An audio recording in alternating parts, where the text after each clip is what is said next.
Hey Brain Police, it's Buddha Gem, and I just watched your The Root of State Power, Part 1, and wanted to respond. As always, an excellent response.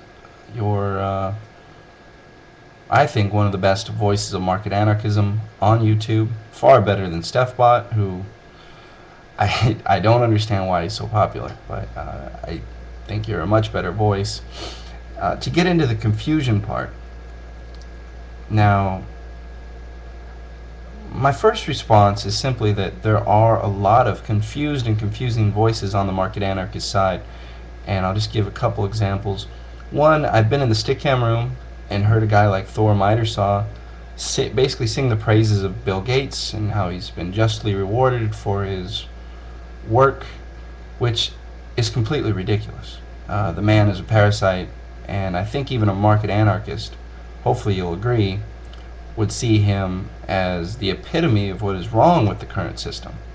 He basically owns a monopoly on the intellectual property of other people.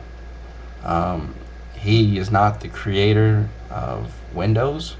He doesn't write the code. You know, when you get Windows Vista, it's not the product of diligent and hard work of Mr. Bill Gates.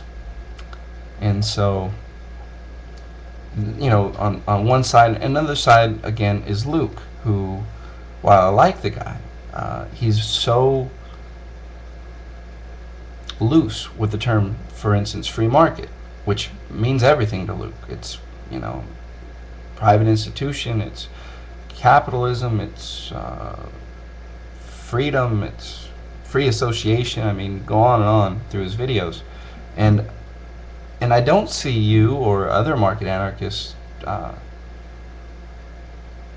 critiquing that, you know, as, you know, being under the same tent. I understand that, you know, it's like, you know, good job type thing, but it would seem crucial that you point those things out to Luke, because when he hears it from me, I'm sure he just dismisses it out of hand.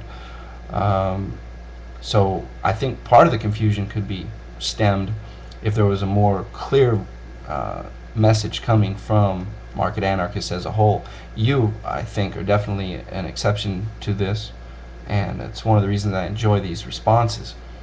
But some of that confusion has to lie with the confusing messages coming from market anarchists. Now, you know, we're in general agreement of how states develop. One of the things, you know, that really caught my attention, and I think I commented on this, and you do talk about it, is this notion of original owners. The problem I have with it, I think, is that it presupposes that these people had such a concept. The Native Americans, for instance, to my knowledge, had no real concept of, you know, owning land, for instance. You know, the idea that these white settlers wanted to buy Manhattan seemed a ludicrous idea. You know, owning land. I mean, to my knowledge, they had a very anarchist understanding of land ownership, which is you use the land, and when you die or you can't use the land, someone else will come use it. Not that, you know, once you've done something on that little plot of land, that it's yours and your descendants forever and ever and ever. I think that was a very foreign idea to them. So I don't know if you can call it a violation of their property rights when I don't think they had such a notion. Although I do certainly agree it was an expropriation of their land that they were using, that they were actively using, they were forced off of it.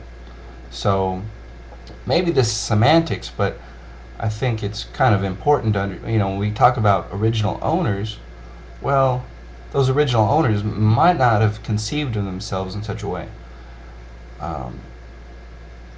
And I still believe, you know, the idea of owning land is, it just seems ludicrous. I mean, I can understand that you could use land. Ownership, to me, it seems to convey a more permanent status when we live in a universe that is very impermanent, you know, very very much in flux and change. Ownership just seems so permanent. So that aside, the other problem I have is much of what I hear from you and others is it seems so pastoral, so pre-industrial revolution, and I've talked about this before. The common, examples are Bob trading his fish to Joe for his pears, or some kind of very primitive type of bartering and exchange.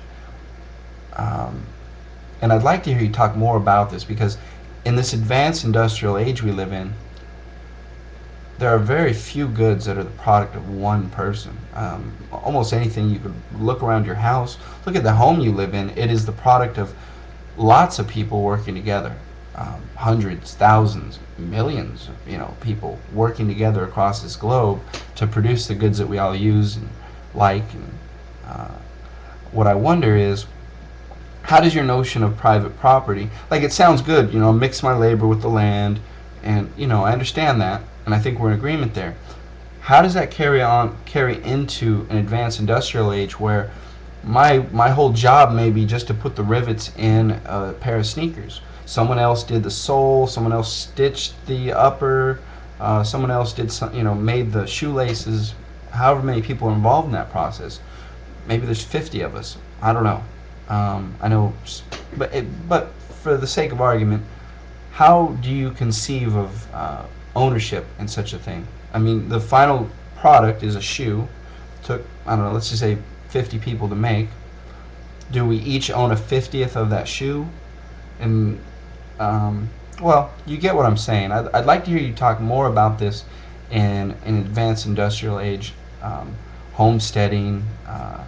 Would that inquire if we had a transition that basically wherever you lived would become your home? And that, and of course we have all these home foreclosures, people being forced out of homes that are just sitting empty. Would those be free game for someone to just come in? And so I'm not going to go much longer. I'd like to hear you talk more about that. Maybe more about the presupposition that the original owners had a concept of property in the way you're talking about it. And I think that'll be all. So thanks again, Brain Police. I'm going to go watch your second video, and I'll try and respond to that too. Thanks.